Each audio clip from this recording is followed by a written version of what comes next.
전미 예수님, 밤길에 오시느라고 고생 많이 하셨습니다. 그러면 시작하도록 하겠습니다.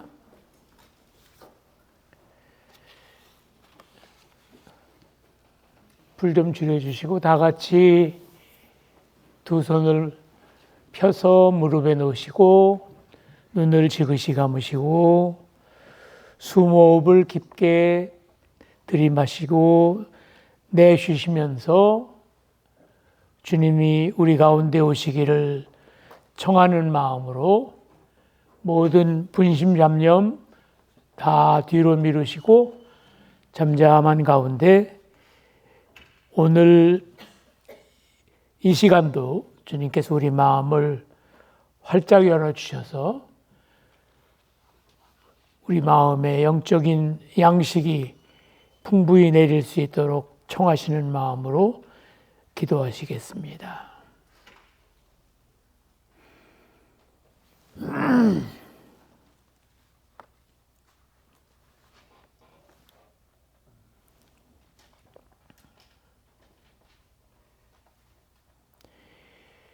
주 예수 그리스도의 은총과 하느님의 사랑과 성령의 친교가 여러분 모두와 함께 하시길 빕니다.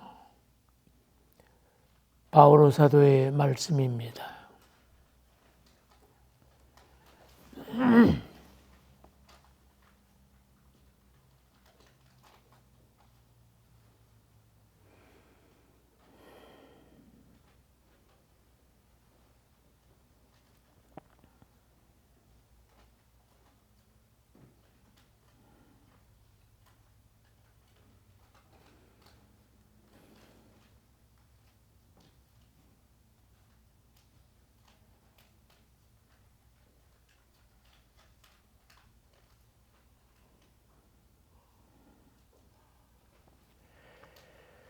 사랑의 근원이신 하느님, 성부와 성자와 성령, 영원한 사랑의 친교로 계시는 삼위일체 하느님을 찬미합니다.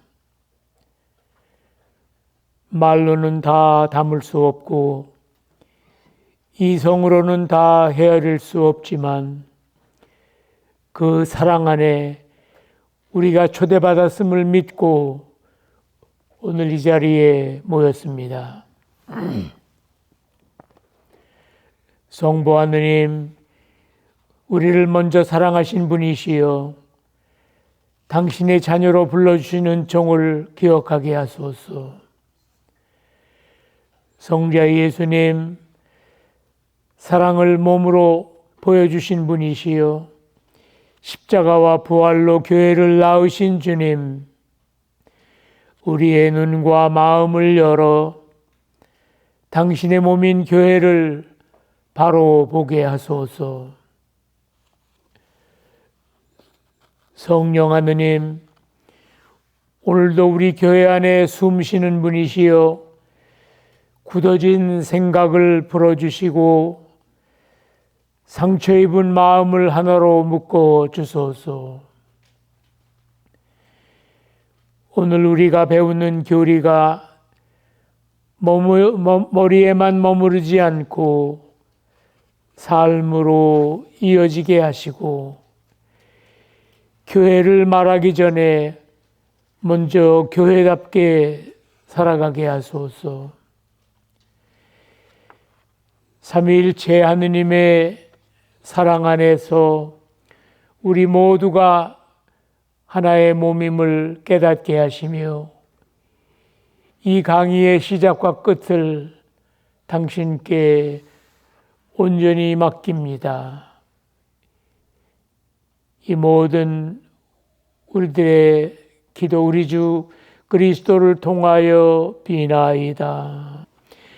네, 오늘 사랑의 편지는 지금 현진 성사 준비하고 계시는 우리 자매님 잊어버렸네 제가. 김명주 헬레나 자매님. 네. 여기서.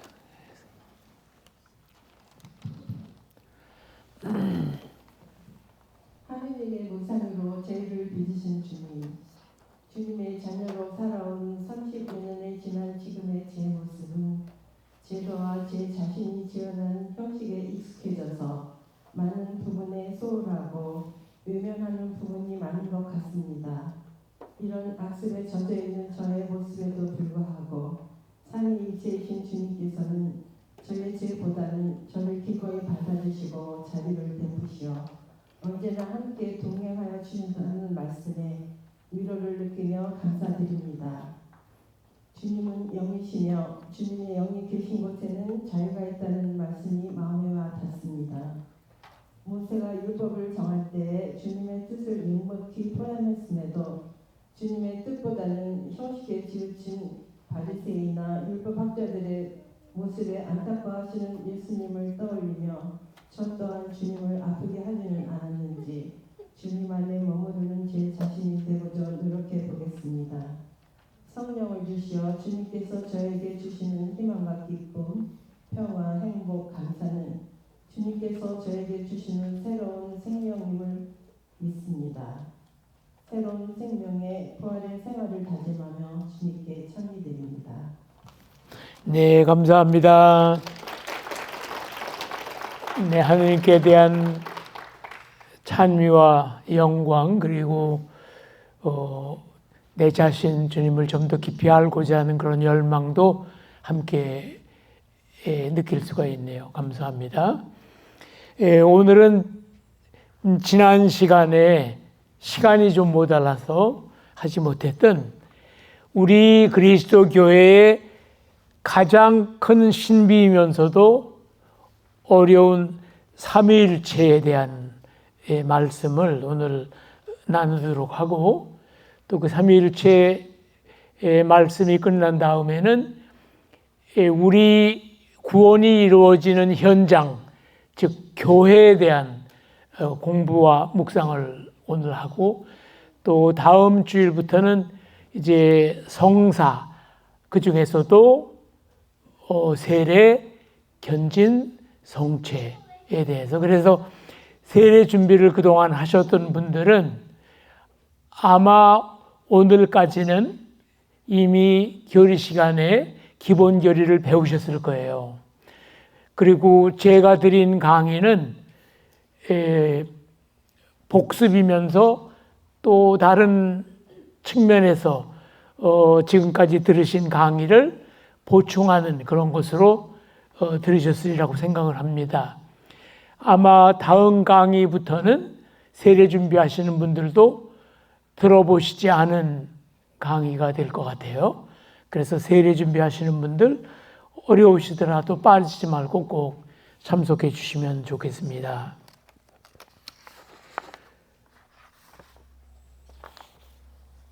우리가 기도할 때, 또 기도를 끝낼 때 가장 먼저 드리고 마지막으로 드리는 아주 간단한 기도가 있지요? 뭘까요? 성호경 다 같이 하시겠습니다. 성부와 성자와 성령의 이름으로. 또 마지막에 우리가 하는 기도는 뭐예요? 영광송. 다 같이 영광이 성부와 성자와 성령께 전과 같이 이제와 항상 영원히 아멘. 하느님은 한 분이신데 그냥 성부와 성자와 성령의 이름으로 하지 말고 그냥 하느님의 이름으로 아멘 그러면 될 텐데 왜 성부와 성자와 성령을 꼭 붙입니까? 또 하느님께 영광을 그러면 되는데 왜 성부와 성자와 성령께 영광을 드린다고 굳이 얘기를 합니까? 이런 질문을 하시는 분들이 많이 계세요. 그것을 오늘 알아듣기는 힘들지만 우리들의 언어가 가는 한계까지, 또 우리의 머리가 이해할 수 있는 한계까지 우리가 한번 이해하도록 노력은 해보겠지만, 오늘 말씀드리는 삼위일체는 이해의 영역이 아니라 특별히 믿음의 영역, 잘 인간적인 머리로 이해는 안 가지만 그러나 마음으로 굳게 믿고 받아들여야 할 매우 중요한 그리스도 교회의 믿을 교리입니다. 우선 우리가 지난 시간에 세상을 창조하시고 우리 인간을 창조하시고 우리를 구원 계획으로 이끄시는 성부 하느님에 대해서 공부했어요. 그 다음에는 그분의 뜻대로 되지 않는 세상을 구원하시기 위해서 이제는 안 되겠다. 내가 내려가야 되겠다. 그래서 하느님 아버지의 외아들로 우리 주 예수 그리스도께서 세상에 내려오셨습니다. 세상에 내려오셔서 지상 생활을 마치시고 올라가시면서 이제 내가 가면 또 다른 파라클리토 성령을 너희들에게 보내겠다. 이렇게 해서 성령이 우리 안에 오셔서 그분이 우리 안에서 무엇을 어떻게 하신지를 지난 시간에 공부를 했습니다. 그렇죠? 삼위일체란 바로 우리가 공부한 성부, 성자, 성령에 관한 말씀인데 무엇이 어려우냐 하면 성부, 성자, 성령이 세위이신데 한 분의 하느님이시다. 이게 이제 어려운 부분이에요. 지난번에 우리가 어려우면서도 그냥 지나온 부분 중에 하나가 성자 예수님은 성자라는 위격을 가지고 계시지만 두 본성, 신성과 인성, 즉 하느님이시며 사람이신 성자 예수 그리스도, 이게 굉장히 이해하기 어려웠다고 말씀을 드렸죠. 이제 여기에 뭐 위격은 페르소나 펄슨이고 본성은 나투라 네이처다 이렇게 얘기하기 시작하면 더 복잡해져요. 그래서 그냥 성자는 위격의 person, 성자 안에 두 개의 본성이 있습니다. 신성과 인성, 완전한 신이시며 완전한 사람. 그런데 삼위일체는 반대예요. 하느님 한 분이 본성이 있어요. nature. 이 본성에 성부, 성자, 성령, 위격, 세 위가 계세요. 한 분의 하느님, 한 네이처 안에 three persons. Three persons in one God. 그게 바로 삼위일체를 설명하는 이론적인 구조예요. 성부, 성자, 성령 이 세 분이 한 분의 하느님을 이룬다고 하는데 그게 도대체 무슨 말이냐? 예수님께서 계시하신 진리 가운데 가장 중요한 게 바로 삼위일체 신비인데 그것은 곧 한 분이신 하느님이 성부, 성자, 성령 세 위격을 지니셨다는 저 설명과 같은 그런 내용이지요. 그런데 재미있는 게 이 삼위는 서로 높고 낮음도 없고 먼저 계시고 후에 계심도 없는 동일한 분이세요. 이게 이제 굉장히 어렵죠. 그리고 이 성부, 성자, 성령은 한 하느님이시만 나중에 조금 더 구체적으로 말씀을 드릴 텐데 각기 특수한 뭐라 그럴까 역할, 예를 들어서 창조주 아버지 하느님 그러면 온 세상을 창조하시고 이 세상에 있는 인류의 구원 계획을 짜시는 분 아버지 하느님, 그리고 성자 예수님은 그 구원 계획을 이루기 위해서 사람으로 세상에 내려와서 역할을 하신 분, 또 성령은 이 세상 사람들이 하느님께 올라가기 위해서 우리가 지녀야 할 여러 가지 성스러움을 채워주시고 양성하시는 분, 이렇게 역할이 조금씩은 다르지만 하나님이시다. 이걸 좀 쉽게 이렇게 한번 설명을 해보지요. 지금 생명이 위급한 환자가 있다고 할 때 제일 먼저 이 환자의 병세를 보고 어떻게 치료할지를 구상하는 의사 선생님이 한 분 계시고, 어떻게 보면 성부 하느님의 역할이 이 역할이고, 그 다음에 직접 칼을 들고 수술하시는 의사 선생님 한 분이 계세요. 이제 성자의 역할이 그 역할이라고 한다면은, 이제 수술이 끝난 다음에 재활과 회복을 위해서 또 애쓰시는 의사 선생님, 이게 바로 성령의 역할. 그러나 이 생명을 구해서 완벽한 건강이로 만드는 이 일을 위해서 세 분이 나눠 했지만, 여기에는 물론 세 의사분이 계셨지만 한 분이신 하느님 안에서 이런 기능을 이렇게 맡아서 하신다.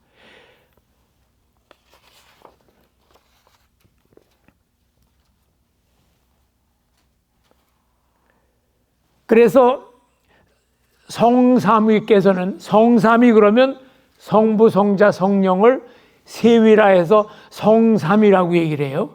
이 성삼위께서는 대외적인 행위에 있어서는 조금 전에 말씀드린 대로 공통적으로 함께 하시지만, 특정한 행위에 있어서는 각각 그 위격에 귀속되는 일들을 맡으시는, 아까 말씀드린 대로 우주를 창조하실 때는 성삼께서, 성부, 성자, 성삼께서 공동으로 하셨으나 성부의 위격이 그 주역할 하신 거고, 또 성자께서 세상에 내려오셔서 살아가시면서 하신 모든 게 다 성부, 성자, 성령이 함께 하셨지만 주체적인 역할은 성자께서 하시고, 또 우리를 성화시키는 여러 가지 일들도 성령 혼자 하신 게 아니라 세위가 같이 하셨지만 성령의 역할이 두드러지게 드러나는, 그래서 우리에게 그런 측면을 이해하도록 그렇게 하시는 그런 적이지. 그래가지고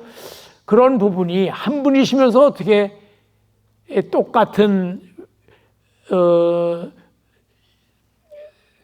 존재로서 존재하실 수가 있는가. 그래서 아까 말씀드린 그대로 생각을 하시고, 이제 이거를 설명보다는 어떻게 해서 이 삼위일체의 핵심 계시 교리가 나왔느냐를 생각을 먼저 해봐야 돼요. 사실 신구약 통틀어서 삼위일체라는 말은 나오지가 않습니다. 이 삼위일체라는 믿을 교리는 성경에는 글자 그대로 삼위일체가 없는데, 성경 전체를 쭉 훑어보면서 삼위일체가 계시다는 것을 교회에서 밝혀내가지고, 그것이 3, 4세기에 니케아 공의회와 또 콘스탄티노폴리스 공의회에서 심사하면서 믿을 교리로, 거기서 우리 그리스도 교회는 성부, 성자, 성령의 삼위로 되신 하느님, 삼위일체 하느님을 우리가 믿어야 한다. 그래서 그때 3세기, 4세기경에 걸쳐서 이 삼위일체 교리가 확정이 됐어요. 그러면 구약의 어떤 부분이 삼위일체와 관련된 내용이냐? 구약에서는 주로 야훼 하느님 한 분이 주로 강조가 됐어요. 이스라엘아 들어라, 나는 우리의 하느님은 야훼시다. 야훼 한 분뿐이시다. 이제 알아라, 내가 바로 그다. 나 외에 다른 신은 없다. 이렇게 신명기나 이런 성서에서 그렇게 야훼 하느님 당신밖에 없다는 그런 식으로 얘기를 하셨는데, 또 다른 구절, 예를 들면 창세기에 하느님께서 사람을 창조하실 때 이런 말씀을 하셨어요. 우리 모습을 닮은 인간을 만들자. 우리, 복수예요. 나의 모습을 닮은 인간을 만들자가 아니라 우리 모습을 닮은 인간을 만들자. 벌써 이 우리라는 말 안에 당신 이외에 다른 분을 포함한 것이 아니냐. 이제 이렇게 신학자들은 보고 있고, 또 하느님의 신성 안에 어떤 구분이 있음을 시사하는 몇 가지 특별한 칭호들이 있어요. 예를 들면 하느님을 지혜라거나 말씀이라거나 영이라거나 이런 걸로 구분지어서 부르는 그런 경우가 있는 것을 보면 이게 바로 성부 이외에 다른 하느님이 계시다는 것을 암시하는 것이 아니냐 정도로 이해할 수가 있어요. 그런데 이 삼위일체 교리가 구체적으로 우리에게 명시된 부분은 신약성서에서요. 우선 가브리엘 천사가 나자렛 사는 처녀 마리아에게 가서 마리아야, 뭐라고 그랬습니까? 마리아, 이제 성령이 너에게 내려오시고 지극히 높으신 분의 힘이 감싸 주실 것이다. 그러므로 앞으로 태어나실 그 거룩한 아기를 하느님의 아들이라 불리게 될 것이다. 루카복음 1장 35절에 나와요. 성령이 너에게 내려오시고 블라블라블라 그 아기를 하느님의 아들이라 부르게 될 것이다. 여기가 벌써 성부, 성자, 성령이 다 나와요. 그리고 또 다른 표현은 루카복음 3장 21절에 예수님께서 공생활 시작하시기 위해서 갈릴레아 호수에 요르단 강가에 가서 요한에게 세례를 받으시고 물에서 올라오시자 하늘에서 성령이 비둘기 모양으로 내려오면서 하늘에서 들리는 말씀, 이는 내가 사랑하는 아들, 내 마음에 드는 아들이다. 벌써 하늘의 아버지, 성령 비둘기 성령님, 그리고 내가 사랑하는 아들. 아들 그러면 아버지가 있잖아요. 이렇게 분명하게 성부, 성자, 성령이 확연하게 드러나는 부분이 바로 신약성서예요. 한 가지 더 보지요. 마테오복음사가는 28장 19절에서 이제 예수님께서 40일 동안 부활하신 다음에 40일 동안 제자들을 만나시고 하늘로 올라가시면서 승천하시면서 마지막으로 무슨 말씀을 하셨냐면, 너희는 가서 이 세상 모든 사람들을 내 제자로 삼아 아버지와 아들과 성령의 이름으로 그들에게 세례를 베풀라. 이렇게 예수님이 입으로, 확실하게 당신 입으로 아버지와 아들 나와 성령의 이름으로 세례를 베풀어라. 이거보다 더 확실한 증거의 말씀이 어디 있습니까? 그래서 우리 교회에서는 이 성부, 성자, 세위 하느님, 한 분이신 하느님 안에 이 세위가 함께 계심을 굳건한 진리, 꼭 믿어야 할 진리로. 왜냐하면 이 삼위일체가 성립이 안 되면, 촌수가 틀리면 모든 게 다 논리가 맞지를 않아요. 그래서 이 삼위일체 신비는 그냥 우리가 사변적인 그런 말장난으로 만든 그런 게 아니라 실제로 성부, 성자, 성령의 모습을 성경 안에서 발견하면서 세위의 관계를 추론해서, 물론 그것을 추론하는 과정에서 결론을 내릴 때도 우리는 기도하면서 성령님, 우리가 틀리지 않게, 오류를 범하지 않게 우리의 지혜와 영을 밝혀주십시오 하는 기도 가운데 그분이 만들어주신 결론이 바로 이 삼위일체다. 근데 이 삼위일체는 신비로운 계시 진리이면서도 또 독특하게 우리에게 전하는 메시지가 있습니다. 즉 성부, 성자, 성령 삼위는 세위이면서도 한 분이신 아주 친밀하고 밀접한, 뗄래야 뗄 수 없는 일치의 관계.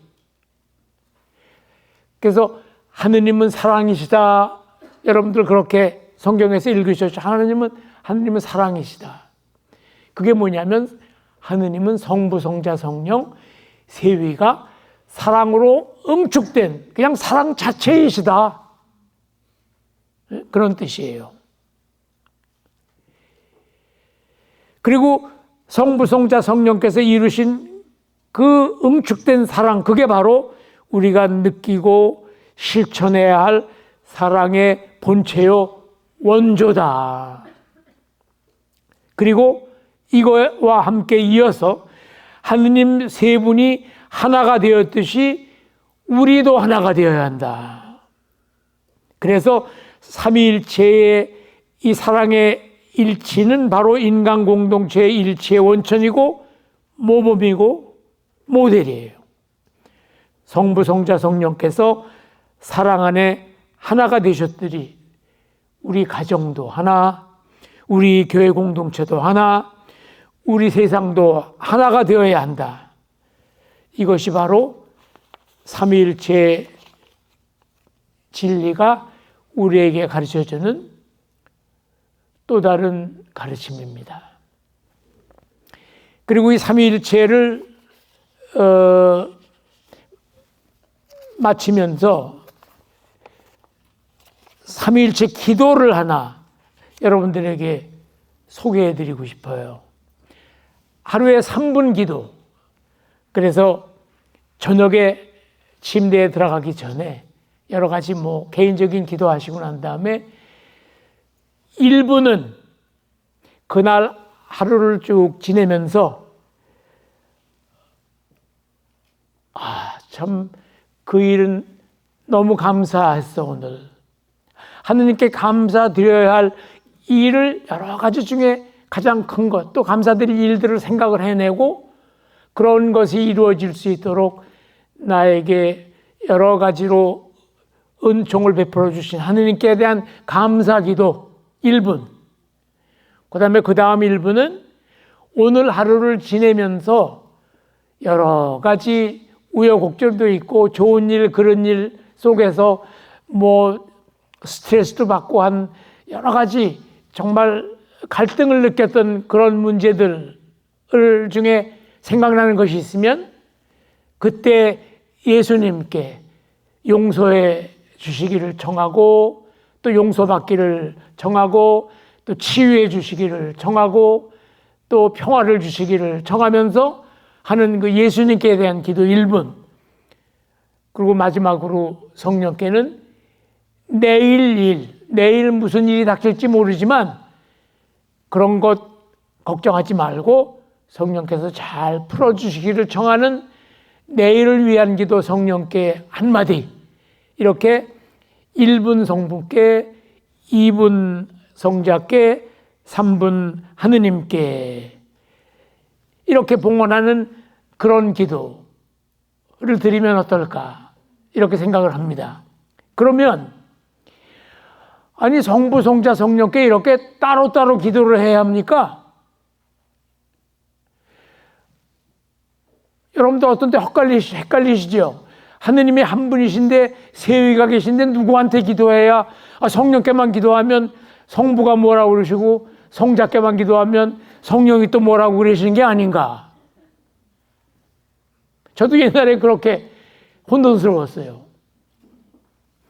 그런데 삼위일체 기도의 완벽한 모델은 이거예요. 성부께 성자를 통하여 성령 안에서 드리는 기도. 즉 마음은 성부께 향하고 예수님을 통하여 성령의 도움을 받으면서 기도하는 것이다. 그래서 기도의 우선 첫째 타겟은 성부예요. 왜냐하면 예수님께서도 우리에게 기도를 가르쳐 주실 때 너희는 이렇게 기도하라 하시면서 제일 먼저 뭐라고 하셨어요? 하늘에 계신 우리 아버지. 예수님도 그렇게 하셨어요. 하늘에 계신 우리 아버지. 그래서 우선 성부께. 그래서 우리의 기도는 우선 성부께, 그렇지만 성자를 통하여 기도하는 거야. 예수님 뭐라고 그러셨어요? 나는 하느님께로 나아갈 수 있는 길이다. 나를 통하지 않고서는 하느님께 나가지 못한다. 나를 통하라. 나는 길이요 진리요 생명이며 하느님께로 통하는 문이다. 그래서 우리가 기도할 때 맨 끝에 대개 뭐라고 말미에 붙입니까? 우리 주 예수 그리스도를 통하여 비나이다. 그렇죠? 항상 기도 끝에는 그게 들어가요. 항상. 미사 중에도 불기도 끝나고 나면 성부와 성령과 함께 손주로서 영원히 살아계시며 다스리시는 성자 우리 주 예수 그리스도를 통하여 비나이다. 이게 바로 그 뜻이에요. 그리고 성자를 통하여도 기도하고 또 성령 안에서도 기도를 합니다. 기도의 힘은 성령에서 나와요. 그런데 우리가 특수한 경우에 정말 일이 안 풀리고 내게 지혜와 지식과 분별과 이런 거를 청하는 그런 어떤 절박한 순간에는 나도 모르게 성령님 빨리 제 머리와 마음을 흔들고 깨워주셔서 이 난국을 극복하게 해주십시오 하고 즉시 나와요. 그러면 성령만 들으시는 걸까요? 아니지요. 세 분이 다 공히 들으시고 다 세 분이 공히 받아들이시고 또 그 은혜를 베푸실 때도 세 분이 공히 다 주시는 거예요. 그래서 성부께만 기도한다고 예수님께 너무 미안해할 필요 없어요. 다 마찬가지예요.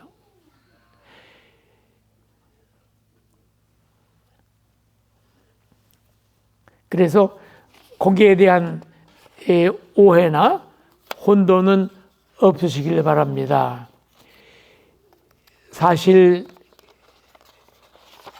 삼위일체에 대해서 30분 만에 이렇게 설명할 수 있는 문제는 아니지만 더 설명해 봐야 우리는 더 깊이 알아듣지도 못해요. 그래서 그 유명한 성 아우구스티노 성인께서 그 대단히 머리가 좋고 기가 막힌 성덕에 오르신 분인데도 이 문제 때문에 잠이 안 오는 거예요. 그래가지고 이걸 어떻게 이해를 해야 되나. 에이, 바람이나 쏘이고 오자 그러고 바닷가를 여기 크리스탈 코브 같은 아마 바닷가인 것 같아요. 거기를 걸어가시는데 어떤 꼬마애가 조가베이 껍데기로 요만한 우물을 파놓고 물을 갖다가 거기다가 바닷물을 갖다 붓는 거예요. 그래서 너 그럼 뭐 하는 거냐? 그랬더니 여기 있는 바닷물을 제가 여기다 다 좀 집어넣어 보려고 합니다. 어떻게 그걸 다 넣어? 그때 이거구나. 그 바닷물을 어떻게 다 집어넣어? 우리 이 조그만 머리와 마음속으로 그 위대한 하느님의 신비를 어떻게 이해하겠어요? 그때 알았습니다, 하느님. 믿겠습니다. 하고 돌아서신 아우구스티노 성인처럼 우리도 그냥 믿겠습니다. 하고 돌아서겠습니다. 그래서 삼일체에 대한 거는 계속 음미해 보시면 보실수록 또 여기에 대한 맛이 성부, 성자, 성령께서 우리와 이렇게 우리에게 베푸시는 여러 가지 은혜를 생각하면 이렇게 세 분의 하느님이 다양하게 우리를 포근히 더 풍요롭게 우리를 감싸고 계시나 한 분보다 오히려 더 큰 위로를 느낄 때도 있습니다. 그래서 여러분들 그런 거를 기도 중에 많이 느끼시는 은혜도 받으시기를 바라면서 이번에는 이제 그 다음 단계 교회에 대해서 한번 알아보도록 하겠어요. 교회는 도대체 누가 세웠고 뭐 하는 것이냐? 밖에 사람들은 그래요. 아니, 도덕적으로 남한테 나쁜 일 하지 않고 올바르게 그냥 살면 됐지. 종교는 또 교회는 왜 가야 되느냐? 이렇게 물어보는 사람들이 있어요. 물론 거기에 대답은 여러 가지로 있겠지만 우선 오늘 교회를 공부하면서 교회를 들어와야 하는 이유는 당신이 가고자 하는 그 윤리적이고 바람직하다고 생각하는 그 길이 무엇인지도 알려줄 뿐만 아니라 그 길을 갈 수 있는 지혜와 힘과 용기와 모든 것을 베풀어주는 자산을 교회가 가지고 있기 때문에, 길을 알기 때문에 그 길로 들어서야 되는 것이다. 이렇게 우선 얘기를 할 수가 있겠죠. 그런데 교회는 그러면 우리들이 그냥 무엇을 좀 배우고 또 무엇을 좀 얻고 또 무엇인가 좀 이렇게 하기 위한 우리 나름대로 인간적인 마음 때문에 만들어 놓은 인간 공동체냐? 그건 아니지요. 그래서 인간 공동체와 교회 공동체가 이제 크게 달라요. 우선 예수 그리스도께서 교회를 세우셨느냐? 맞아요. 예수님은 교회를 세우실 뜻과 의향을 가지고 계셨어요. 그 이후로 첫째, 예수님은 12사도를 선택을 하셨어요. 여러분들 중에 왜 예수님께서 12사도를 선택했는지 혹시 아시는 분? 여러분들 야곱의 아들이 12이었죠. 그래서 그게 이스라엘 민족의 12지파가 되었습니다. 그래서 이제 그걸 따서 아마 예수님이 12지파를 상징하는 그런 뜻으로 12명의 사도를 선택을 하셨어요. 그래서 유다가 배반했을 때 마티아 사도를 해서 12를 또 만들었어요. 그래서 이 12의 의미도 있습니다.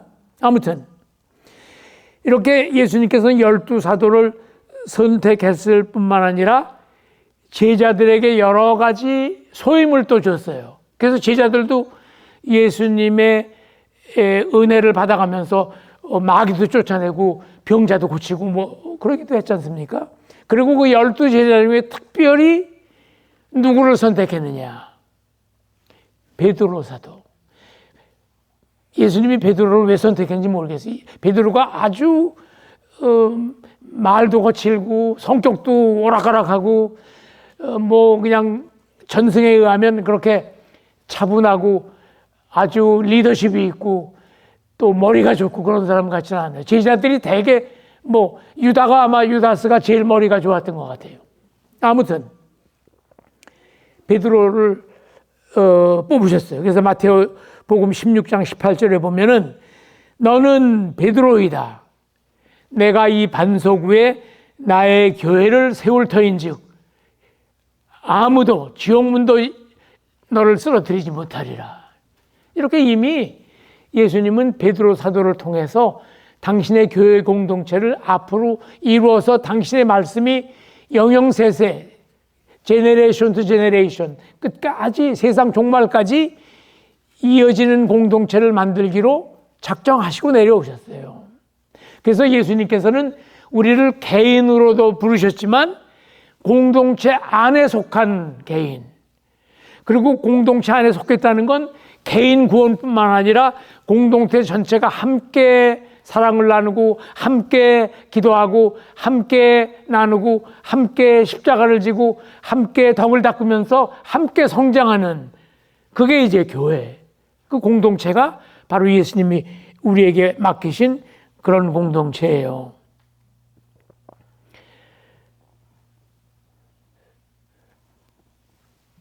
그래서 예수님이 이제 베드로를 선택해서 제자들을 이렇게 12명을 만들어 가지고 이제 앞으로 해봐라. 그런데 이 제자들이 부활하신 예수님을 봤는데도 아직도 그 두려움이 마음 안에 있고 용기가 나질 않아서 오순절날 어떤 방에 이렇게 웅성거리고 모여 있는데 벼랑간 하늘이 열리면서 성령이 불효모상으로 쏟아지면서 기적 같은 일들이 막 일어나잖아요. 모르는 언어로 언어도 다 통하게 되고 또 뭐 하여튼 기이한 현상이 일어나면서 제자들의 마음이 그냥 뜨거워지기 시작을 했어요. 용기가 생기고 담력이 생기고 또 열망. 우리가 앉아 있으면 안 되겠다. 나가서 전하고 우리 자신을 모두 하느님의 기쁜 소식을 위해서 바쳐야 된다. 이런 열망을 받게 되면서 이 오순절 성령 강림 이 축일날 교회가 시작이 된 거예요. 그래서 우리 교회의 탄생은 바로 오순절 성령 강림이 교회의 시작입니다. 그래서 이때 이제 불붙은 신자들은 우리 베드로를 비롯한 사도들은 그때부터 이제 나가서 우리 예수님은 돌아가시지 않았다. 부활하셨다. 우리가 봤다. 식사도 같이 했다. 그분이 하신 말씀 그게 헛일이 아니다. 그러면서 예수님이 그동안 하셨던 모든 말씀을 전하면서 막 너희들 회개하고 그동안 예수님 막 십자가에 못 박은 거에 이제 회개하고 이제 새로 다시 예수님께 모여야 된다 하면서 설교하고 돌아다니기 시작할 때 하루에 성경에도 나오잖아요. 3,000명씩 모여들어서 세례를 베풀었다는 그런 얘기도 나와요. 이렇게 신자들이 막 늘기 시작을 하면서 초대교회가 만들어지기 시작을 했어요. 사도행전 2장 41절에 보면 초대교회의 모습이 나오지요. 그리스도를 믿는 신자들이 정말 그래 우리 정말 잘못했어. 이제는 그분께 돌아가야 돼. 그리고 그분 말씀대로 살아야 돼. 그러면서 그냥 그때부터 제자들을 중심으로 한 군데로 모이기 시작을 했어요. 그래서 점점 공동체가 커지기 시작을 했습니다. 그래가지고 가진 것을 다 갖다가 공동체에 주고 또 서로 없는 걸 나누고 거기서 공동체의 모든 것이 다 해결되면서 초대교회의 4가지 활동이 활발하게 이루어졌어요. 우선 모이고 있는 사람들에게 사도들, 증인인 부활의 증인인 사도들의 가르침, 그들이 듣고 보고 했던 것들을 공동체에 있는 사람들한테 가르쳤고, 그 다음에 모인 사람들끼리 서로 가진 것을 나누고 사귀고 도와주고 또 위로하고 격려하는 그런 친교를 꼬이노니아라고 그래요. 그런 친교가 이루어지기 시작을 했고, 또 절대로 빠져서는 안 되는 게 같이 모이기만 하면 항상 모여서 빵을 나눴어요. 즉 성찬례, 성체성사, 예수님이 마지막 만찬 때 빵을 나눠주시면서 이는 내 몸이다, 이는 내 피다, 너희는 먹고 마시며 나를 기억하라는 그 성찬 전례를 다 같이 하면서 빵을 나누고 포도주를 나누면서 예수님의 몸과 피를 마음에 모시면서 성장했어요. 그리고 빠지지 않는 게 공동기도, 개인기도, 성전기도, 가정기도 뭐 등등. 그러니까 기도하고 성찬례를 통해서 예수님 영하고 또 하느님 말씀을 들으면서 서로 친교를 나누는 그야말로 기가 막힌 공동체가 초대교회에 이루어졌었죠.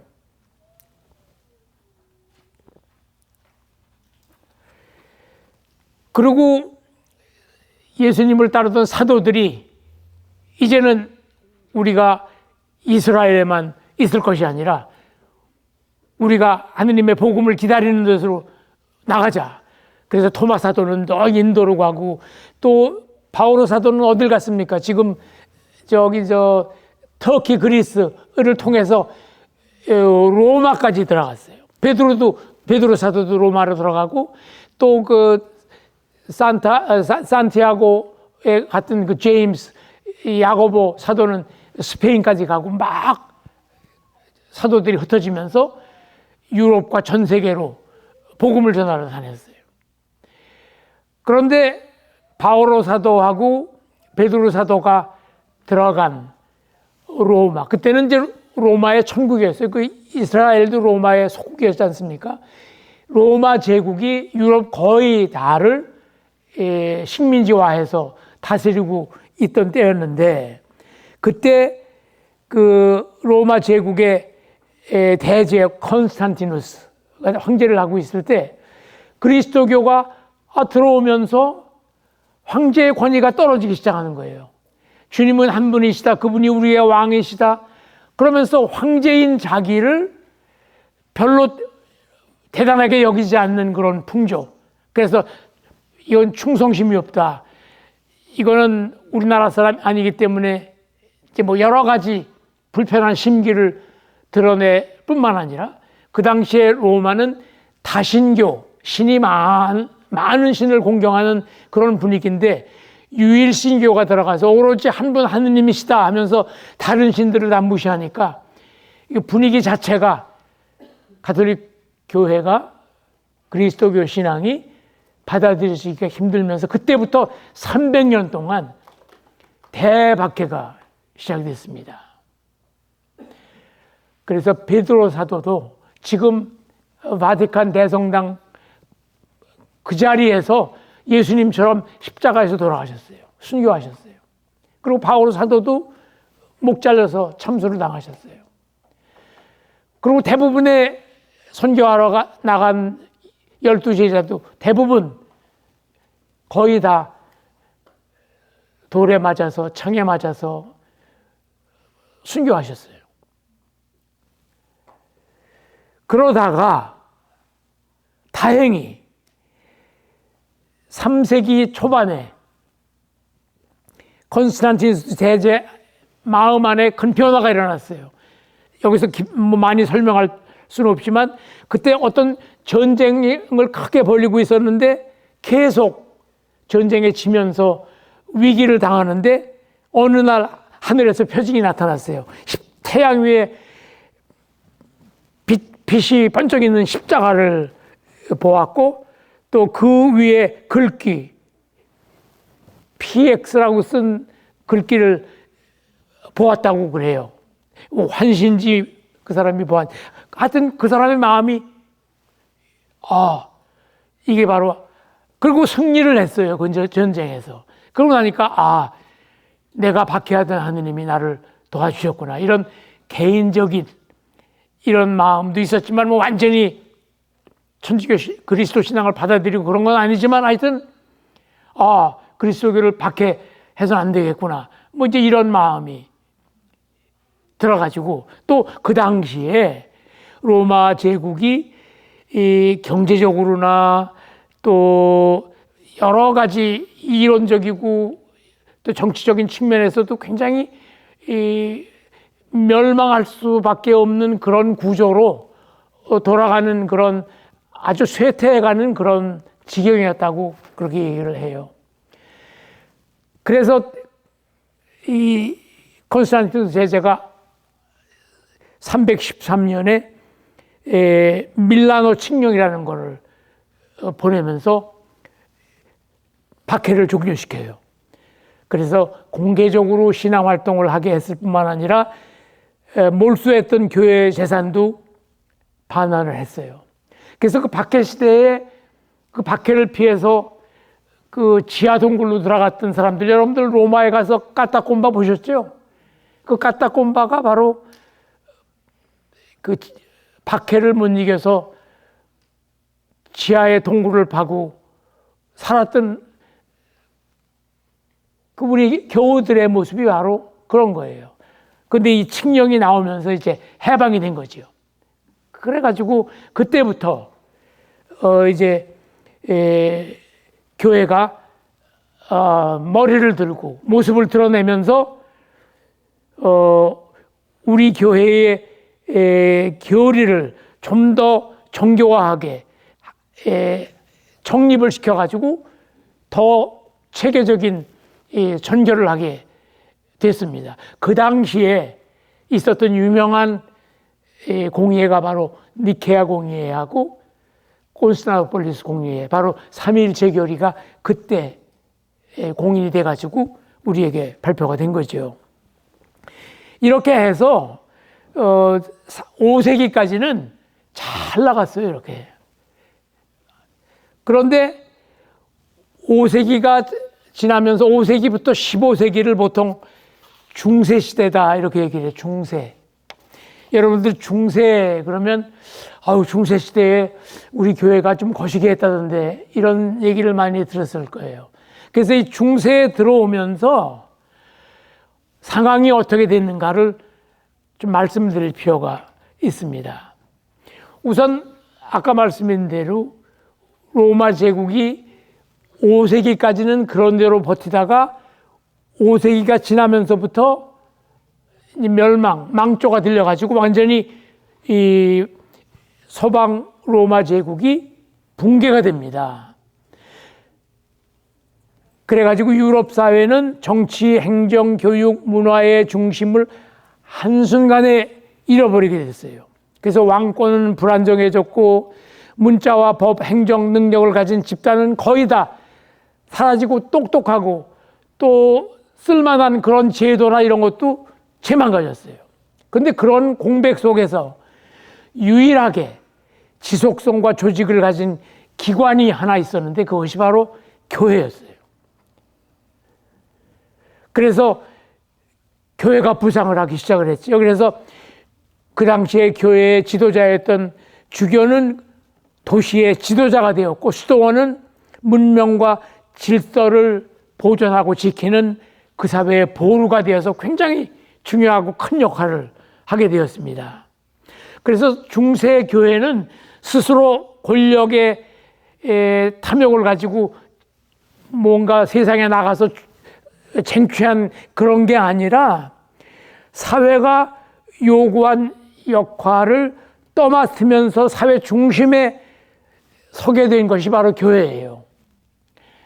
자기도 모르게 그냥 교회가 중요한 단체로 그 사회에 어필하게 된 것이요. 이게 굉장히 중요한 부분이에요.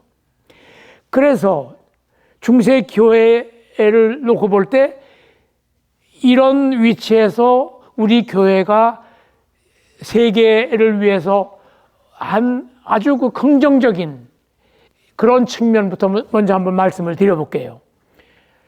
문명과 신앙을 지켜낸 교회예요. 아까 말씀드린 대로 중세 초기가 암흑의 시기라고 불렸지만 그 암흑의 시기 속에서도 지식과 문화를 보존한 유일한 공동체가 바로 교회였습니다. 그래서 수도원에서는 성경과 교부 문헌뿐만 아니라 고대 그리스나 로마의 철학과 문학, 예를 들면 플라톤, 아리스토텔레스, 키케로 같은 그런 분들의 여러 가지 자료나 이런 것들도 다 보관해서 전수할 수 있는 그런 능력, 고대 그리스, 로마의 철학과 문학, 과학서가 필사되면서 전파될 수 있도록 모든 보고를 다 가지고 있었던 거예요. 그래서 교회는 단순히 신앙을 지킨 것이 아니라 인류의 보물을 지켜낸 공헌도 우리는 빠뜨릴 수 없다. 이렇게 얘기를 합니다.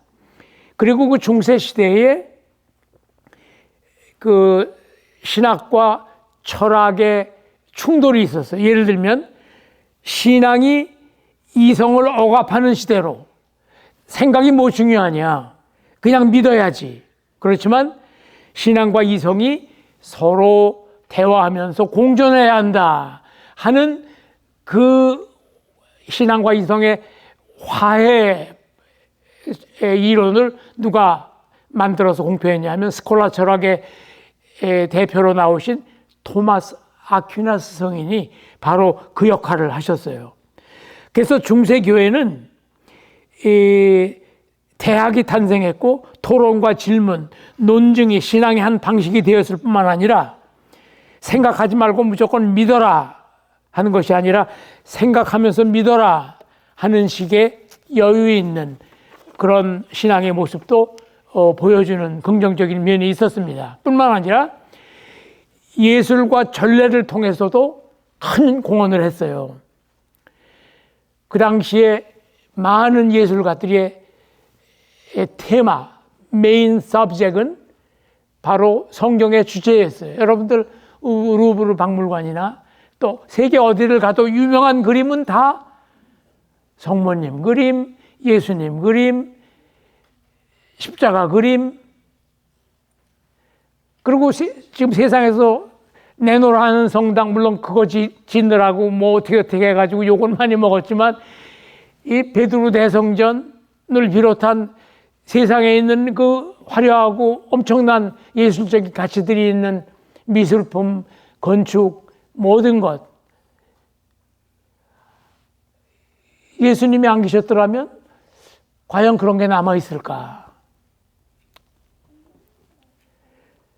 그래서 그리고 또 그 당시에는 대중들이 교육을 못 받았습니다. 그래가지고 읽고 쓸 줄을 몰랐어요.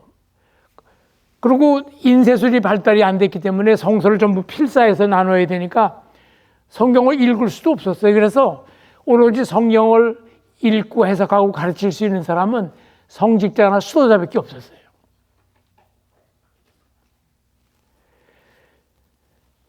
그래가지고 글을 모르는 그 사람들에게 신앙을 심어주는 도구 중에 하나가 성당에 가면 그 그림 속에 나오는 성부정사 성령, 뭐 예수님 그런 걸 설명해주고 또 스테인글라스에 나온 스토리가 있는 아름다운 그림들 이런 걸 보면서 글을 모르는 신자들에게 신앙을 가르치는 그런 일도 했습니다. 그래서 중세교회는 감각과 아름다움을 통해서 복음을 전하는 그런 교회였어요. 그리고 또 중세교회에서는 병자, 과부, 고아, 가난한 이들을 체계적으로 돌보는 기관은 교회기관밖에 없었어요. 사회기관에서 이런 복지 시스템을 가지고 있는 그런 게 없었고 오로지 교회에서 애근과 극기의 정신으로 어려운 이웃들을 나눔을 통해서 도와준 그런 아름다운 긍정적인 그런 게 있습니다. 그리고 병원, 구호소, 순례자 숙소 이런 것들은 대부분 교회와 수도원에서 운영이 됐어요. 여러분들 혹시 산티아고 순례길 갔다 오신 분 계세요? 산티아고 순례길을 가면 800km를 걷는데 그 한 길뿐만 아니에요.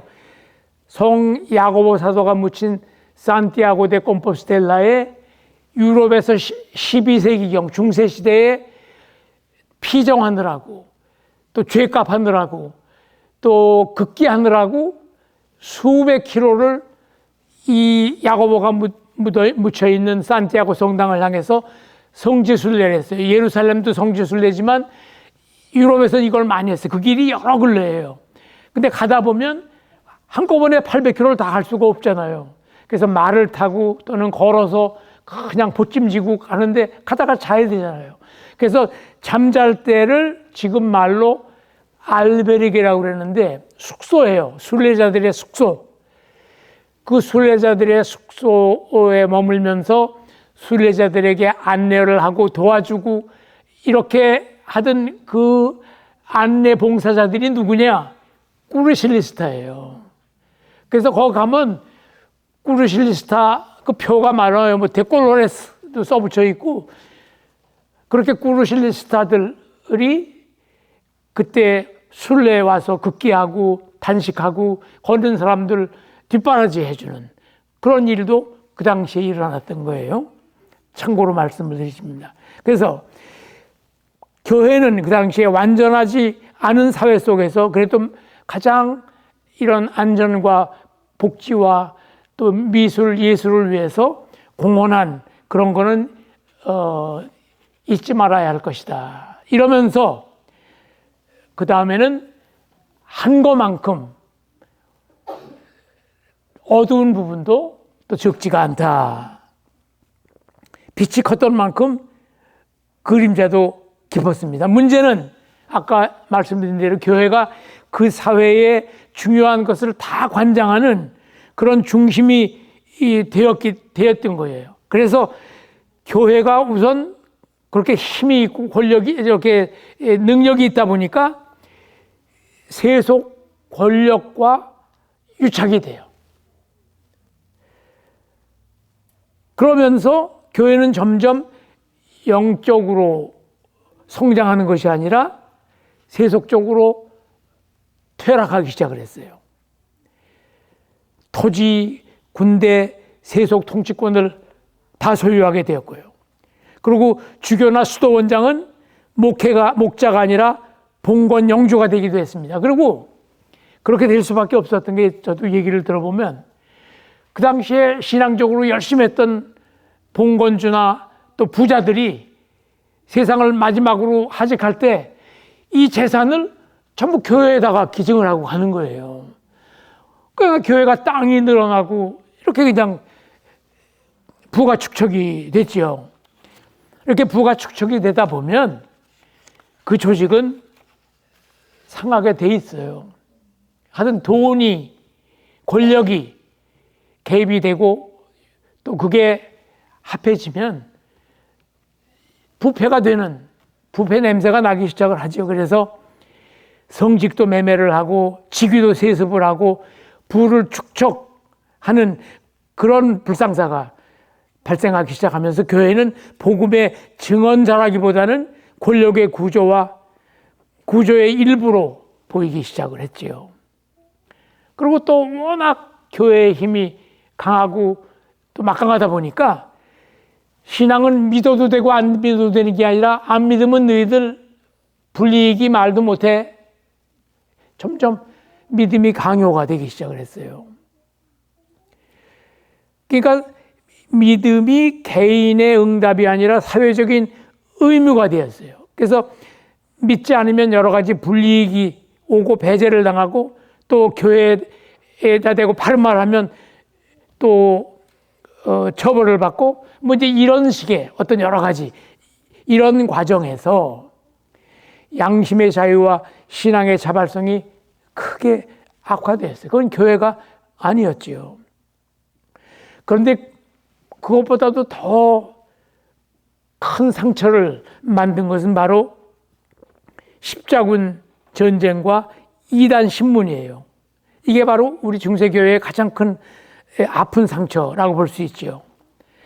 그래서 예수님의 복음뿐만 아니라 예수님의 나라를 지키겠다는 그런 명목으로 군대를 만들어서 각 지역을 쏘다니면서 물론 좋은 일도 했지만 엉터리로 많은 사람들을 죽이고 약탈하고 하는 그런 씻을 수 없는 그런 오점을 남긴 것 우리 인정하고 반성하고 회개해야 합니다. 그래서 이 복음이 폭력이 복음의 이름으로 폭력이 정당화되고 또 강제가 신앙으로 포장이 되었습니다. 이것뿐만 아니라 후기로 갈수록 점점 회개와 내적 변화보다는 형식, 의식 이런 게 강조되었고 또 급기야는 자꾸 이 돈과 연결된 그래서 이 사람들은 면죄부라고 자꾸 표현을 하는데 면죄부가 뭐냐면 indulgence 전대사예요. 대사. 요즘도 우리가 대사가 있지요. 전대사, 한대사, 부분대사.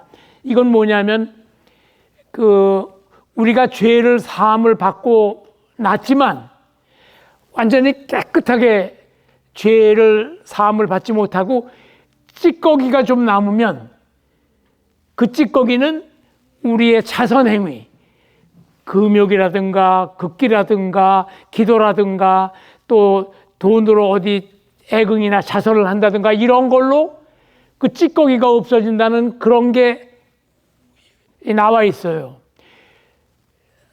가톨릭 교회에서는 지금도 그 말은 면죄부라는 말은 맞지가 않는다. 절대로 돈을 주고 죄를 사한다. 죄를 돈 주고 판다. 죄 사함을. 그건 없어요. 근데 아마 그랬을 거예요. 뭐 베드로 성당이나 그밖에 여러 가지 교회가 할 일을 하다 보니까 돈이 필요하니까 대사, 전대사나 이런 걸 통해서 애긍시사, 그 다음에 꼭 어려운 사람들뿐 아니라 병원, 구호소, 성당 이런 거 짓는데 내가 애긍할 때도 그것도 대사예요. 그렇게 하다 보니까 그 돈을 갖다가 성당 짓는데 썼을 수 있는 가능성이 많지만 그 돈을 받을 때 자, 이걸 사가지고 가면 당신이 죄가 사해집니다. 그러고 종이 한 장 받고 돈 내면 죄가 초동 밴딩머신이랑 상해지고 그런 거는 아니었어요. 그건 분명히 우리가 알아야 합니다. 지금도 가톨릭 교회에서는 그거는 잘못 와전된 적이지 차라리 우리가 돈 때문에 돈이 필요해서 정말 대사로 교회에 바친 것을 교회를 짓느라고 많이 썼던 그런 오류는 인정한다 하더라도 그 말 자체는 옳은 말이 아니다. 그것은 지금 우리 가톨릭에서도 하고 있는 얘기. 하여튼 그게 중요한 건 아니지요. 그런데 이제 그런 와중 속에서도 이 교회가 지금 뭐 말이 아니거든. 그런 와중에도 성령께서는 그냥 두지 않으셨어요. 그냥 두지 않으시고 여러 통로를 통해서 너희들 이러면 안 된다. 그래서 제일 먼저 나타나신 분이 아시지의 성 프란시스코. 그분은 아주 부유한 상인의 아들이었어요. 모든 재산이 다 상속받으면 어마어마한 권력과 부를 누릴 수 있는 건데 나 이거 필요 없습니다. 다 가난한 사람들에게 주고 맨발로 모든 것 다 포기하고 맨발의 수도사가 돼가지고 프란시스코 수도에도 세우면서 정말 청빈과 올바로 하느님께 가는 길을 보여주는 모범으로 우리에게 초항을 받고 있죠. 또 1170년에 나왔던 도미니코라는 성인도 이 성직자 중심의 이런 사회, 이거는 말이 안 된다. 가난한 사람의 중심으로 넘어가야 한다. 이러고 나섰고, 또 여러분들이 잘 아시는 시에나의 카타리나도 교황님께 직접 회개를 요구했어요. 교황님 이러시면 안 됩니다. 또 베르나르도 성인은 수도회가 점점 사치화되고 또 경제적으로 비대해지는 건 안 된다. 그러면서 수도 생활을 비판을 했어요. 이렇게 중세 교회가 많이 타락했지만 그 안에서 복음은 결코 침묵하지 않았고 성령의 역사하심은 교회를 그냥 내버려 두지 않았다. 그렇지만 이런 와중 속에서 성 아우구스티노 수도회의 수사신부였던 루터라는 사람이 드디어 가만히 있질 않았어요. 그래서 그 사람이 일으킨 개혁을 우리가 소위 종교개혁이다 이렇게 얘기를 했습니다. 그러면서 교회가 갈라지기 시작을 했죠.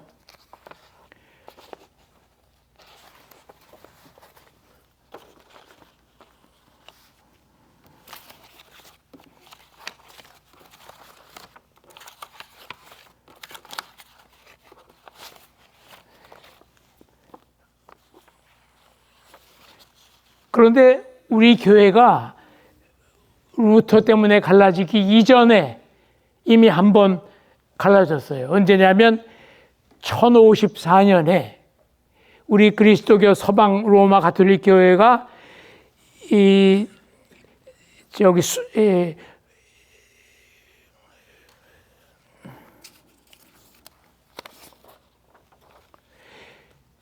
대분열이 일어났는데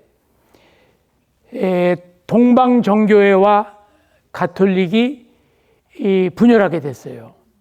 1054년에 분열을 하게 됐는데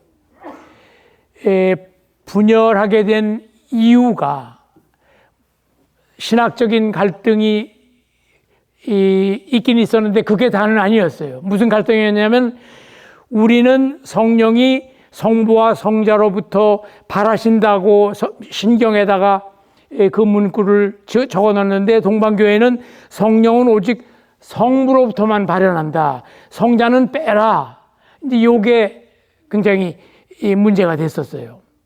그리고 또 중요한 이 분리의 문제는 교황의 수익권, 즉 로마의 교황은 자신이 베드로의 후계자로서 전 세계 그리스도 교회에 대한 절대적인 통치권이 있다고 주장을 하는데 이 동방교회의 총대주교는 로마 교황을 평등한 가운데 첫 번째 인물임은 인정을 하지만 전체적인 행정적 지배권은 받아들일 수 없다. 이래가지고 의각이 나기 시작을 했습니다. 그리고 또 서방교회, 로마교회는 라틴어를 중심으로 했고 동방정교는 그리스어를 사용해서 여러 가지 소통의 문제나 문화적인 차이도 있고 그래서 그전부터 그냥 좀 이렇게 갈등도 많이 있고 했는데 이제 이런 처지에 안 되겠다. 우리 따로 살자. 그래가지고 1054년에 동방정교회와 로마 가톨릭 교회가 분리가 됐어요. 그래서 로마 가톨릭 교회라는 고유명사가 그렇게 일부러 나온 거예요. 그런데 우리 로마 가톨릭 교회하고 제일 가까운 그리스도교가 로마 정교회예요. 교리가 이 문제는 어떻게 해결되는지는 아직 잘 모르는데 아마 이런 거 빼고는 교리적으로는 틀린 게 없어요, 서로. 그래서 지금도 그 얘기가 맞는지 모르지만 제가 옛날에 교회법 공부 배울 때는 그리스도교 천주교 신자가 동방정교회 신자 미사에 가서 미사를 해도 미사가 되는 걸로, 또 그 사람들이 우리한테 와도 되는 걸로, 그리고 우리 가톨릭 교회 신자가 아니면 다른 교회 신자면은 그 결혼을 마음대로 할 수가 없잖아요. 그 조상을 풀어야 되는데 정교회 신자하고는 결혼도 할 수 있을 만큼 가까운 형제다라고 저는 배웠어요. 그건 내가 체크를 못했습니다만 이만큼 정교회하고는 큰 문제 없었지만 이런 것 때문에 갈라졌다. 그래서 제일 먼저 갈라진 게 이제 정교회지요. 그 다음에 이제 루터가 1517년에 아니다. 그리고 이제 이 사람은 면죄부 소리를 하면서 이제 이것뿐만 아니라 여러 가지 얘기를 했는데 꼭 그런 것뿐만 아니라 종교 개혁이 일어난 이유도 여러 가지가 있어요. 우선 중세 말 교회의 구조적인 문제, 아까 얘기한 것처럼 교황권의 정치화나 성직 매매나 또 성직자의 도덕적인 사치나 이런 그 도덕적 신뢰를 크게 상실한 이런 부분도 큰 원인이 되었지만 또 한 가지 크게 작용했던 원인 중에 하나가 르네상스하고 인문주의라는 새로운 물결, 정치적으로 경제적으로 문화적으로 뭔가 이제는 새로운 물결을 우리가 타고 살아야 한다는 그런, 그래서 아트폰테 원점으로 돌아가자는 고전 희귀에, 그래서 성경 원문도 연구를 하고 전통 권위도 우리는 받아들이기가 어렵다는 그런 원칙주의자들의 그런 그 영향, 이런 것이 굉장히 컸고, 또 한 가지 중요했던 게 그 당시만 해도 인쇄술이 없어가지고 성경이 대량적으로 보급이 안 됐기 때문에 개혁 사상이 확산될 수가 없었는데, 그때 구텐부르크가 활자를 만들어가지고 막 성경을 찍어내기 시작을 했어요. 성경을 찍어내고 막 돌리니까 그때부터 성경 말씀을 우리가 읽고 묵상해야 된다 하면서 루터가 아주 그냥 신이 났어요. 그래가지고 루터를 중심으로 해서 이제 루터교가 만들어졌어요. 그래서 루터는 신앙은 오직 신앙만으로, 그 다음에 오직 성경만 이렇게 주장하면서 루터교를 만들었습니다. 그래가지고 종교개혁이 1517년에 생겼고 루터교는 1530년에 생겼는데, 이제 이 루터의 이 종교개혁 영향으로 세계가 들썩거리면서 칼뱅이나 쯔빙글리 같은 사람이 스위스나 독일 그쪽에서 또 개혁교회를 만들어가지고 장로교가 생겼고, 또 1534년에는 영국의 헨리 8세가 또 교황님과 자기 혼인 문제 때문에 틀어져가지고 그런 관도 우리 따로 할게 하고, 또 영국교회는 영국교회 나름대로 만들어가지고 나온 게 그게 성경회예요. 이렇게 그걸 기점으로 해서 여러 개의 개신교가 그때 우후죽순으로 막 생기기 시작을 했지요. 그래서 이제 이걸 다 뭐 말씀드리긴 어렵고, 이렇게 교회가 우후죽순으로 생기면서 그때 천주교회는 정신 차리자. 그리고 되게 충격을 받으면서 어떤 공예를 소집했냐면 트리엔트 공예를 소집을 했어요. 그래서 성사도, 성경도, 교도권도 재정비를 하자. 그리고 사제나 수도자 양성도 이제는 영성적으로 제대로 잘해보자. 그래서 교리도 좀 명확하게 하고 또 교회도 개혁을 하고 성직자도 교육 대시시키고 또 면죄부라고 그동안 오해받았던 것도 이제 남용을 근절하고 전례도 정비하면서 정신 좀 차리자. 이게 바로 트리엔트 공의회 1545년부터 1563년까지 여러 해에 걸쳐서 이런 그 정화기가 시작이 되었죠. 그러면서 이제 교회가 정신을 차리면서 서서히 현대로 이제 넘어왔는데, 현대로 넘어오는 과정에서 가장 획기적으로 우리 교회의 모습을 바꾼 그 공의회가 여러분들이 잘 아시는 제2차 바티칸 공의회, 1965년에 요한 23세께서 이 공의회를 소집을 하셨어요. 그게 요한 23세께서 교황청에서 저 창문을 좀 열어라. 너무 답답하다. 그러고 창문을 열어제키시면서 이제 우리 공기를 좀 바꿔야 돼. 이대로는 안 돼. 하시면서 제2차 바티칸 공의회를 소집을 하시면서 4가지 중요한 헌장을 발표하셨어요. 이거는 굉장히 중요하기 때문에 우리가 한번 훑어볼 필요가 있습니다.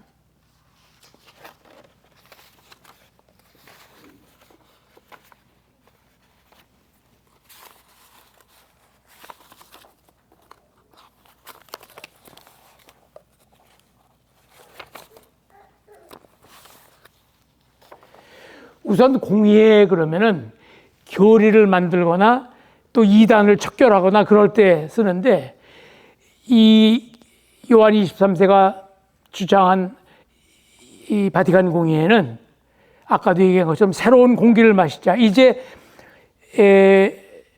교리를 전하는 방식과 언어도 좀 새롭게 하자. 그러면서 이제 4가지를 말씀하셨는데, 첫째가 교회 헌장.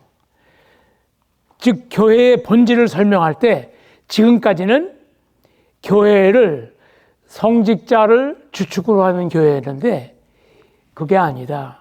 교회는 세례받은 모든 이의 교회라고 하면서 평신도의 위치와 위상을 올려주셨어요. 이제는 평신도도 교회 발전과 하느님 나라를 위해서 함께 성직자와 함께 목소리를 높여야 될 때다. 그래서 평신도의 소명을 공식적으로 편향하고 강조하셨어요. 그 다음에 둘째는 전례 헌장이에요. 그 당시만 해도 성직자 독점이었던 전례가 하느님 백성 전체가 함께 참여할 수 있도록. 그래서 그때 나온 게 바로 라틴어를 고만 쓰고 본국어로, 자국어로, 모국어로 전례를 하자. 그렇게 해서 이제 우리말로 성경도 번역을 하고, 옛날에는 우리 미사 지낼 때 전부 라틴어로 했어요. 우리 한 것처럼. 그런데 이제 공의회 이후로는 우리말로, 그리고 토착화, 그 나라의 문화에 맞는 전례로 슬슬 변화되어야 된다. 그래서 우리 전례 중에도 변화한 거, 이번 아마 설날 여러분들이 조상님들한테 미사 봉헌하면서 여기서 아마 향 피우실 거예요. 이런 것도 다 우리 문화를 접목시킨 하나의 상태로 볼 수가 있지요. 이만큼 모국어의 전례를 확산하라는 의지와 함께 신자들이 좀 더 능동적으로 적극적으로 참여할 것을 강조를 했습니다. 그 다음엔 계시 헌장이에요. 성경은 학자들만의 책이 아니라 모든 신자들이 양식으로 삼아야 될, 그래서 성경 읽기, 성경 번역, 또 성경 묵상, 성경 공부, 이런 것이 많이 장려가 되고 권장이 되어서 지금 우리들 성경 옛날보다 훨씬 많이 읽고 공부했고 많이 알고 묵상하지요. 그게 그 덕입니다. 그리고 마지막으로 현대 세계 헌장이라고, 교회는 세상 위에 있지 않고 세상과 함께 걸어가는 공동체다. 그래서 한마디로 얘기를 하면 이 바티칸 공의회를 통해서 전례의 이해와 참여가 확대되었고, 또 성경 교육과 평신도 사도직이 활성화되었고, 사회의 정의, 인권, 평화에 대한 교회의 목소리도 커졌고, 또 타종교와의 에큐메니즘, 종교와의 대화와 화해, 이런 것이 많이 강조된 것이 바로 제2차 바티칸 공의회의 덕이다. 정말로 우리에게는 정말 성령께서 만들어주신 귀한 보물이라고 생각을 합니다.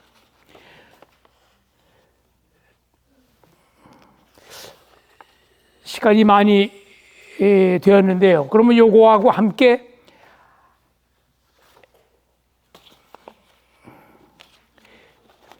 시간이 다 됐네요.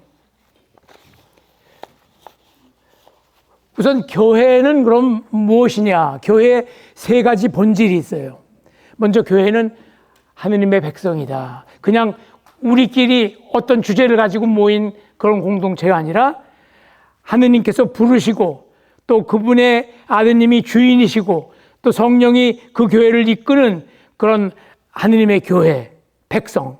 그리고 두 번째, 교회는 그리스도의 몸이다. 그리스도께서 머리이시고 우리는 그분의 지체다. 그리고 교회는 성령께서 머무르시는 성전이고 또 그 성전을 통해서 성령께서 주시는 은사를 받아가지고 공동체를 이룰 수 있는 소중한 하느님의 몸이다 라고 교회의 세 가지 본질을 말씀하셨습니다. 그런데 아직도 좀 있기 때문에 이것은 다음 시간으로 미루고 오늘은 교회의 세 가지 본질까지만 말씀을 드렸습니다. 그래서 하느님의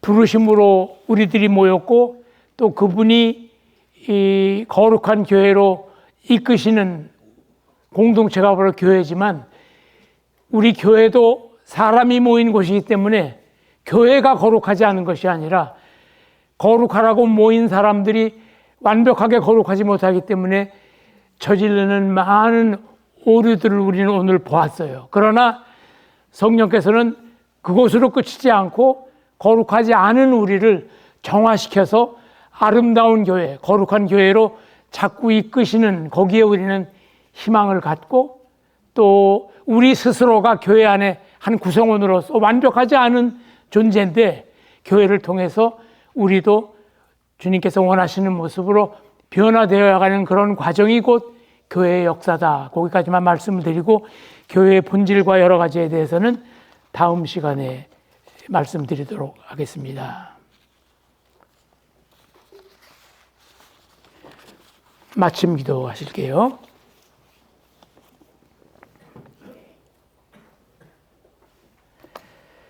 사랑의 하느님, 오늘 우리는 교회가 무엇인지, 교회가 왜 존재하는지 다시 바라보았습니다. 그리고 그 교회의 얼굴 중 하나로 이 낯선 땅에서 우리가 몸담고 있는 한인 교포교회를 떠올립니다.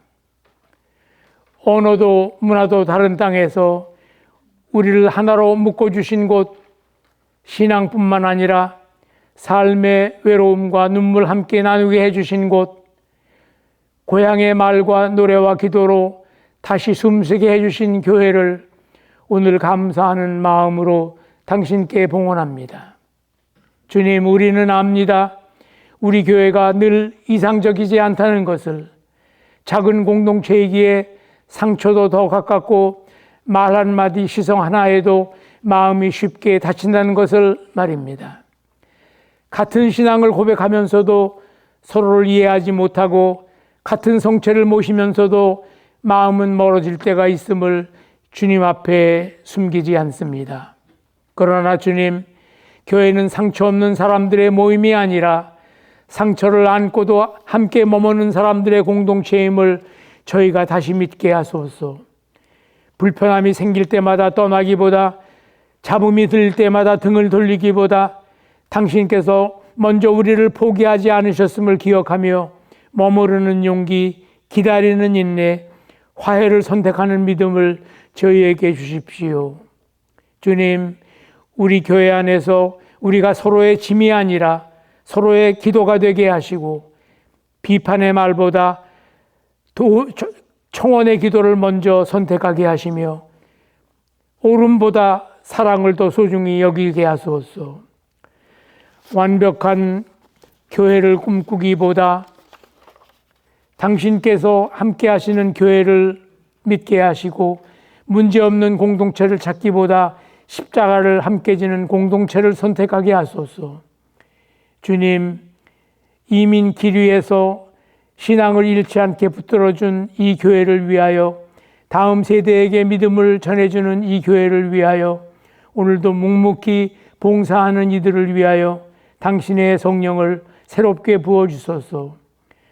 갈라지는 힘보다 하나로 묶는 은총이 더 크다는 것을, 상처보다 당신의 사랑이 더 깊다는 것을 이 공동체 안에서 살면서 증언하게 하소서. 이 모든 우리들의 기도를 머리이신 우리 주 예수 그리스도를 통하여 당신께 봉헌합니다. 아멘. 성부와 성자와 성령의 이름으로 아멘. 주님께서 여러분과 함께 전능하신 천주 성부와 성자와 성령께서는 여긴 우리 모두에게 강복하소서. 우리 주님을 찬미합시다. 성부와 성자와 성령의 이름으로 아멘. 네, 어둠에 살펴가시기 바랍니다. 감사합니다.